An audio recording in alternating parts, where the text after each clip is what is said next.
Hi there, grade 7s. Welcome to your English lesson today. I hope you are all well. Today our focus is going to be a language study and we're going to be looking at antonyms and synonyms.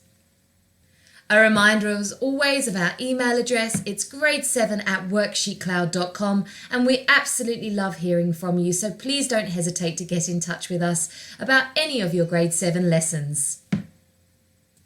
So what exactly are antonyms and synonyms? Well, a synonym is the word we use to explain a word that has the same or nearly the same meaning as another word. Okay, so synonyms are words that are similar in their meaning. That's the simplest way of putting it. Antonyms, on the other hand, are words that have the opposite meaning of another word. So, for example, hot and cold, day and night. So a similar word is a synonym and an antonym is an opposite meaning of a word. And so why is it important that we understand and know about different synonyms and antonyms? Well, it's important because in order to write well, we have to have a good and varied vocabulary. And synonyms and antonyms allow us to have a very broad understanding of different words in the English language, and we can then use them effectively in our own writing. So here's an example of that in action. Here I have a table, and what I would like you to do in a second is see if you can sort the words at the bottom of the table into either two categories. They are either synonyms of the word wonderful or antonyms of the word wonderful. And wonderful is one of those words that is very overused in creative writing. We use it far too frequently. And so it's always good to have synonyms and antonyms of that word in your toolbox, in that brain of yours, ready to pull out as and when you need it.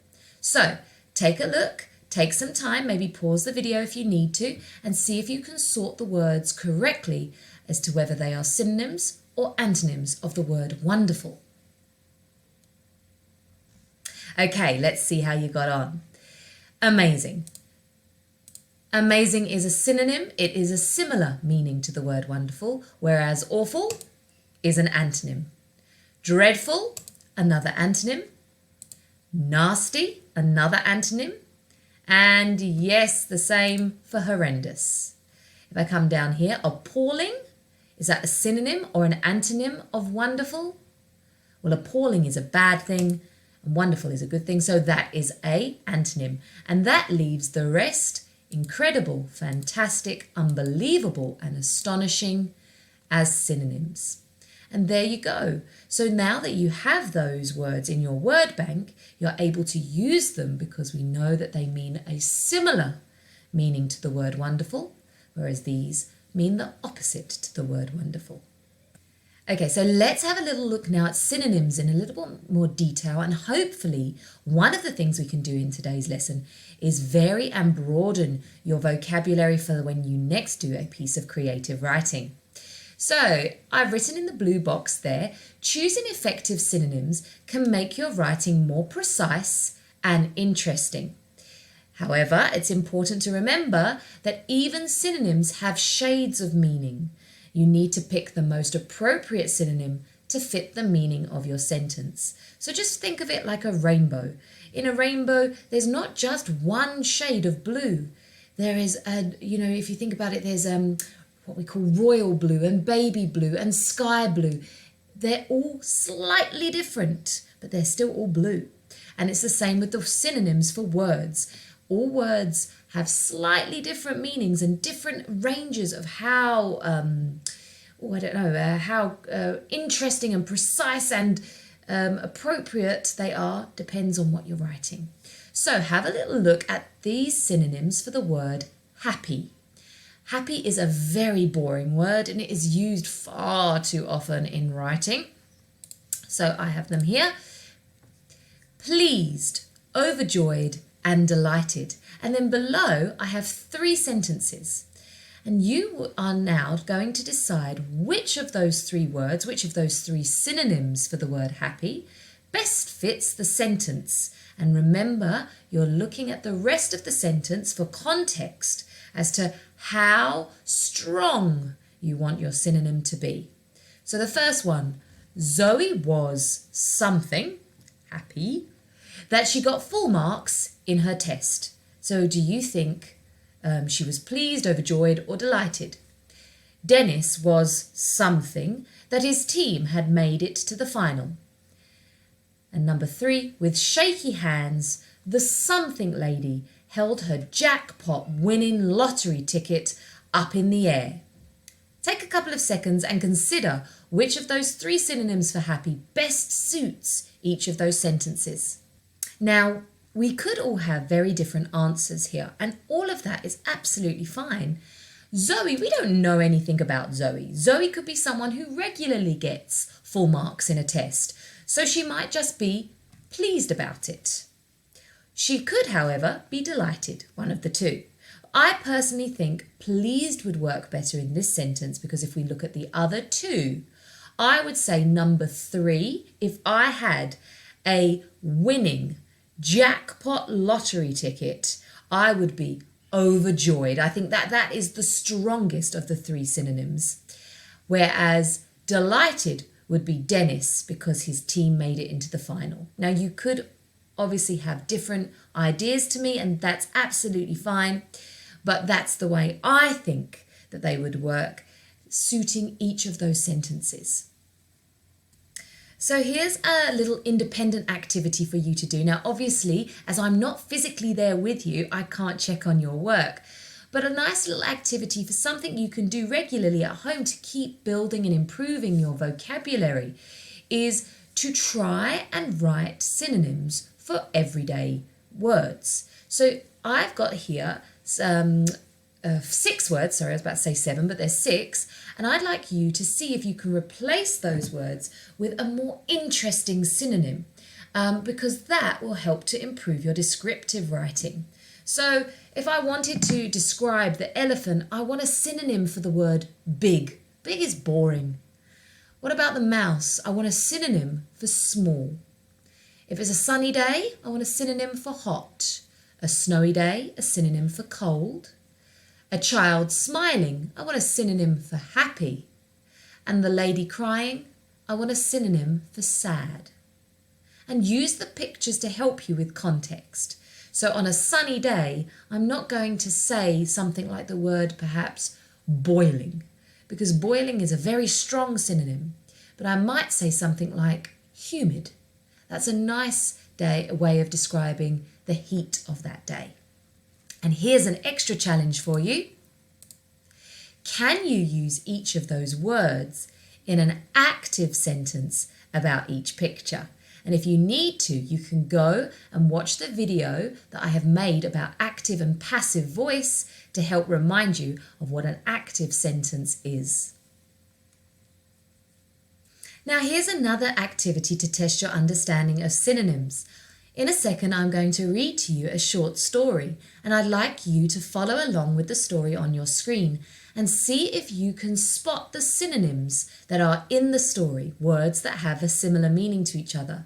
Now, sometimes they're in pairs, but sometimes I have 3 words that have a similar meaning to each other. So see how well you can spot them. The large town of Twinkledom holds a secret.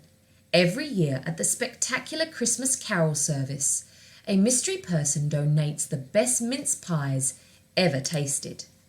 The choir wear eye-catching outfits and sing tunefully, while the audience watch and appreciate the show. When the show ends, everyone joins together in the vast town hall where they enjoy the perfect mince pies. They all speculate as to who the amazing unknown baker might be, but nobody knows for sure.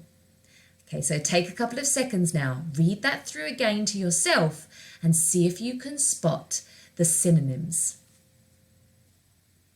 Okay, I'm now going to reveal where they are. There you go, and I've color-coded them to help you. So large and vast have a similar meaning. Secret and mystery also are synonyms. Spectacular, eye-catching and amazing. Appreciate and enjoy. And lastly, best and perfect. So now that we have our understanding of synonyms, let's explore antonyms in a bit more detail. And as I've said already, an antonym is a word which has the opposite meaning of another word. So here's just some examples. We have fast and slow. Hot, what would be the opposite of hot? Of course, cold. And light would be dark. Antonyms also can be used to improve our descriptive writing. So here, the same activity as I had for the synonyms, I have got 6 pictures and 6 words that I would like you to see if you could replace with interesting antonyms that would match the picture. So here I have a child working and the work is easy. Could you replace that with an antonym? Remember, not a synonym. Synonyms similar, antonyms opposite. So what's the opposite of easy? But a good antonym. I've got a little girl playing the recorder and this is difficult. So there you go. That is an antonym of easy, but let's see if you can come up with an even better one rather than saying easy. The bed is soft. The chair is hard. Obviously, there's a floodlight to light the dark. But the tunnel, you come out of the tunnel into the bright. So can you think of antonyms for those pictures and words and write them down for me? And then just like as I had with the synonyms, this time I'd like you to see if you could use each of those words in a passive sentence about the picture. And remember, as I've said before, if you'd like to, you can go and have a little look at the video on active and passive voice to remind you of what those rules are. So now let's play a quick little game. I'd like you to see how many words we can replace with synonyms or antonyms, because these words are what I would call very common and very overly used in a grade 7 writing piece. Having marked many a writing piece as my time as a teacher, I can tell you that these words are just boring, and there are many better synonyms and antonyms for them if we explore them further. So let's start with a synonym, and I would like you to see how many synonyms for the word nice you can come up with in 1 minute. Okay, so I'm not going to time you. That's up for you to do. I could hit the start button, but it's a waste of a video. So maybe you want to hit pause for 1 minute on your video now and see how many you can come up with. I'll give you a couple of seconds to do that and then I'll show you the ones I have. So synonyms for the word nice. Okay, here are the words I came up with. Likeable, amiable, kindly, pleasant, compassionate, and genial. Those are all synonyms for the word nice. How about antonyms for the word happy? Pause your video, give yourself a minute, see how many you come up with. Okay, here are my ones. One of my favourite words, a very good antonym, but not often used, melancholy. Gloomy, sad, mournful, forlorn, sorrowful. Those are all antonyms that have the opposite meaning of the word happy. Right, again, another very commonly used word in creative writing, angry. Can you think of synonyms that would be better than the word angry? These are the ones I have. Furious, indignant, cross, irritated, irate, vexed. And remember, as I've said before, each of these have a varying strength to them. So, for example, I personally would think furious is a much stronger synonym than irritated. But that's my opinion. You need to decide that on yourselves. And my great thing maybe to do now is to use those words in sentences and see if you can put them in correctly. Right, let's have a go at another antonym. This time, I want antonyms for the word quiet.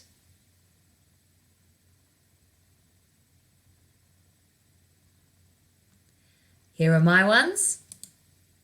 Loud, ear-splitting, deafening, thunderous, piercing, and raucous. I can tell you now, grade 7s, that with 2 young children at home, my house is often many of those things. Okay, now it's time for a quick quiz.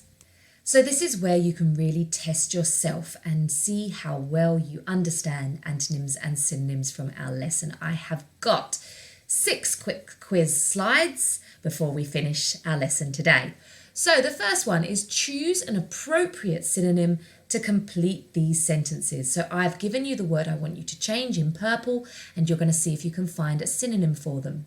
The meal we had at the restaurant was horrible. Amir was happy that he passed his piano exam. We played a boring game of chess yesterday. The view was fantastic when we visited the London Eye. So can you change those purple words into something more interesting than the current word? Give me a synonym. Okay, so I'm not going to just leave it to you. Hopefully you've done that on your own.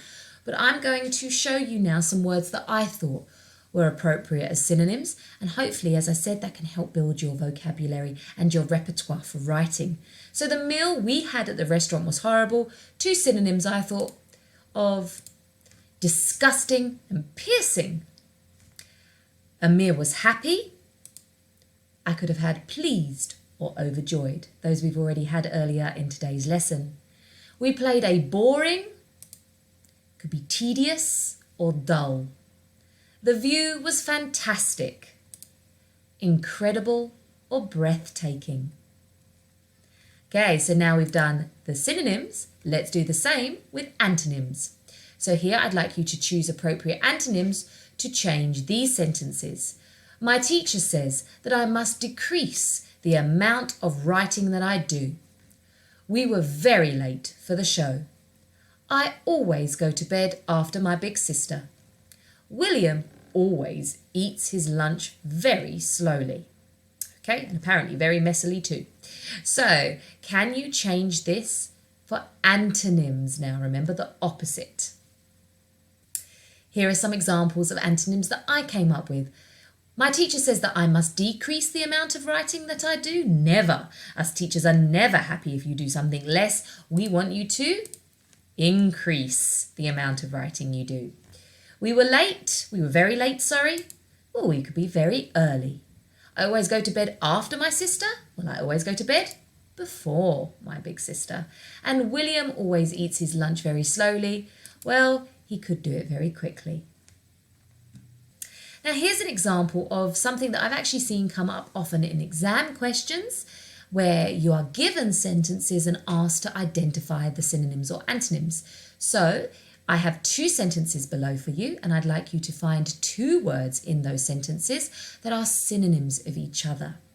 Justin did not enjoy his dining experience at the exclusive restaurant. His main course was disgusting and his dessert was revolting. So where are the synonyms in those sentences? Well done if you spotted them. Disgusting is a similar word to revolting. Here's another very common exam style question for synonyms and antonyms. One where you have to rewrite a sentence but replace a word with an antonym. So the first sentence I have for you is, the bus went far too fast on the motorway. And the second, I need to decrease the amount of water I drink. Can you replace the words in bold for antonyms? So the first one, nice and easy. The bus went far too slow on the motorway. And the second, I need to increase the amount of water I drink. So now let's try to do some matching up of some synonym pairs. On the one side here, I have 5 words, and I have another 5 words over here on the right hand side, and they are not in order, but I'd like you to see if you can find synonyms for these words over here and match them up. So the words I have are unusual, beautiful, friendly, grumpy and excited, amiable, irritable, exquisite, exuberant and peculiar. All amazingly good words, and I would be very impressed, and so will your teachers, if you use them in your writing. So see if you can match them up. Right, I hope you've done that, because here are the answers. The matching synonym for unusual, peculiar. For beautiful, exquisite. Friendly, amiable. Grumpy, irritable. And excited, exuberant. So those are lovely 5 matching pairs of synonyms, and I have one more. Let's finish our lesson today with one more of those exercises, because hopefully, again, as I said, this is good to build your vocabulary and your repertoire for writing. So again, same activity. I have courageous, tranquil, monotonous, peculiar, vile, and you've got to match them up to serene, tedious, weird, repulsive and heroic. Okay, here they are. Courageous and heroic, tranquil and serene, monotonous and tedious, peculiar and weird, and vile and repulsive. Well done, grade 7s. I hope that has given you a good understanding now of antonyms and synonyms and why they are so important to help improve our writing. I will see you again for our next English lesson. Have a fabulous day further. Bye-bye.